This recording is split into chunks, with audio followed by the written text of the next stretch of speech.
It was weird to think that I'd never really entered Glaton, or left it. Well, I did leave it, but I was unconscious at the time, so I had no memories of entering or leaving the city.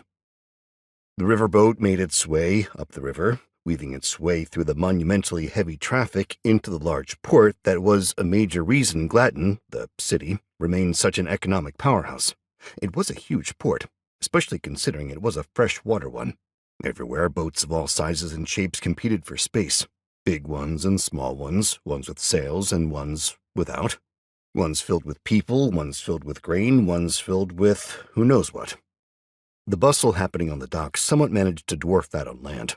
There were people everywhere, moving goods to large warehouses, Glatonese guards yelling, stevedores yelling, fishmongers yelling. Far too much yelling for my tastes. Our captain was also yelling, mostly at his crew, trying to maintain an orderly path to the dock he decided to tie up at. It seemed purely happenstance to me. I couldn't tell one dock from another. They were all wooden, they were all crowded. In any case, the captain only bumped a few boats on his way to our chosen dock, eliciting more yelling, but then he tied us up. "Glaton as promised, ahead of schedule," the captain said with a bow. We'd spent the last few days of our journey holed up in our quarters below, but as soon as we caught sight of the city, we were so excited that everyone brought their things up top. I grabbed one end of Hellion, felt Grim moving around in the hood of my cloak, and I was ready to go. Mostly, I had to wait for Black Bart to grab the other end of Hellion, but then we were ready to go. 7 of us prepared to leave the boat. A new me. The new Clyde Hatchett, no longer the normal average elf, now I was a whole new true elf.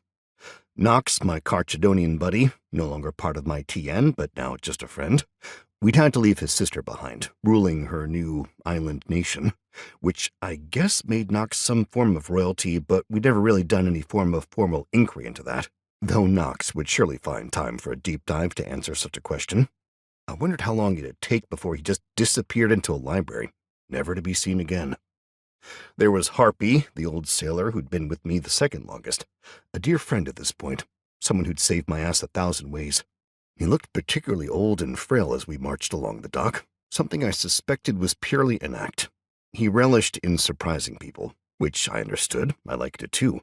It's always better, I felt, to appear underwhelming.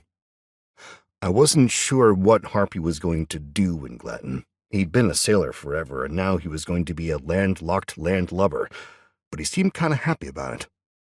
Not necessarily happy, but very much wide-eyed and amazed, was Rose, the daughter of a dragon. She stared open-mouthed at the docks, which probably held more people than Rose had ever seen in her entire life. If she hadn't been walking with the confidence that came with knowing she could kill any of the people she saw, I'm sure she'd be a target for a pickpocket.